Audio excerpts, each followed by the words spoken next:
మీనరాశి చాలా ఇంట్రెస్టింగ్ అయిన క్యారెక్టర్ అండి. ఓన్లీ మీనరాశికే ఉంటుంది. వేరే ఏ రాశికి ఉండదు. ఏంటంటే ఈళ్ళు పారే నది లాంటి వాళ్ళండి. ఈ రాశి వాళ్ళే మాత్రమే వేరే ప్రతి రాశితో కంపాటిబిలిటీ ఉంటాయి. అంటే ఈ రాశి వాళ్ళు మేషరాశితో చక్కగా ఉంటారు.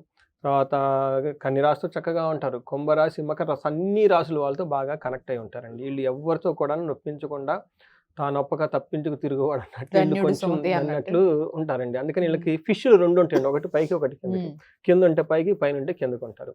ఇంకొకటి ఇది జలతత్వ రాశి అండి. అంటే ఎప్పుడు సాగిపోతూ ఉంటుంది. ఈ విషయం వీళ్ళకి ఎందుకు చెప్తున్నానంటే వీళ్ళకి ఏలినాటి శనితో చాలా ఇబ్బందులు పడ్డారు. మనకి 'బాహుబలిలో' ఇంట్రడక్షన్ ఒక సాంగ్ ఉంటుందండి. ఒక నది పారుతూ ఉంటుంది. మమతల తల్లి అని చెప్పేసి. ఇందులో ఆ పాట మీనింగ్ చాలా బాగుంటుంది. అది యాక్చువల్‌గా వీళ్ళకి అప్లై అవుతుంది. అదేమంటే నది ఎలా పారుతుందంటేనంటండి పైనుంచి కింద పడుతుందంట. అక్కడి నుంచి కింద పడినప్పుడు దెబ్బ తగులుతుంది కదా ఆగదంట.